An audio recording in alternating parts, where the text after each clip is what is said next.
মধ্যপ্রাচ্য জুড়ে সংঘাত এখন নিয়ন্ত্রণের বাইরে। একদিকে ইরান ও ইসরায়েলের সরাসরি যুদ্ধ, অন্যদিকে মার্কিন রণতরীর বিধ্বংসী হামলা, সব মিলিয়ে ভয়াবহ পরিস্থিতির দিকে এগোচ্ছে বিশ্ব। একদিকে মার্কিন প্রেসিডেন্ট ট্রাম্প বলছেন, মার্কিন নৌবাহিনীর নিখুঁত হামলায় ইরানের অন্তত 42টি যুদ্ধজাহাজ ও সামরিক জলযান ধ্বংস করা হয়েছে। অন্যদিকে 6 মাস যুদ্ধ চালিয়ে যাওয়ার মতো সক্ষমতা আছে বলে জানিয়েছে ইরানের ইসলামী বিপ্লবী গার্ড বাহিনী। বিস্তারিত তাফসির ফিজার রিপোর্টে। Lily ultra soft serum gel, যা গভীর থেকে স্কিনে দেয় 3 গুণ সিরাম হাইড্রেশন। সিরাম জেল হাইড্রেশনে ব্রাইট থাকো সব সিজনে।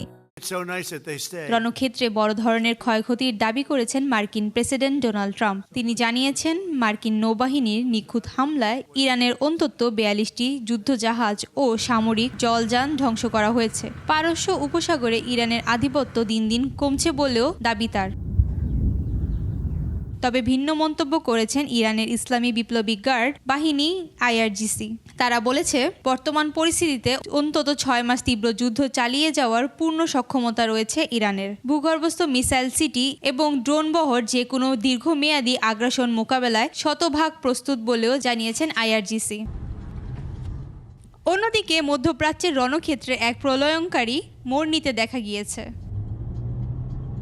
বাহরাইনে অবস্থিত মার্কিন সামরিক ঘাঁটি লক্ষ্য করে ভয়াবহ হামলা চালিয়েছেন ইরানের ইসলামী বিপ্লবী গার্ড IRGC। তেহরান জানিয়েছে, তাদের এই হামলা মার্কিন আগ্রাসনের সরাসরি জবাব। যদিও ক্ষয়ক্ষতির পরিমাণ এখনও স্পষ্ট নয়, তবে এই হামলা ওই অঞ্চলে যুক্তরাষ্ট্রের উপস্থিতিকে বড় চ্যালেঞ্জের মুখে ফেলেছে। এদিকে ইরানকে শান্ত থাকতে দেয়নি ইসরায়েলও। IRGC এর একটি বিশাল জ্বালানি সংরক্ষণাগার গুড়িয়ে দেওয়ার দাবি করেছে ইসরায়েলি বাহিনী। তেল আবিব জানিয়েছে, ইরানের সামরিক শক্তি ও জ্বালানি সরবরাহ ব্যবস্থা পঙ্গু করে দিতেই এই নিখুঁত হামলা চালানো হয়েছে। এর ফলে দুটি দেশের মধ্যকার যুদ্ধ তীব্র রূপ নিয়েছে।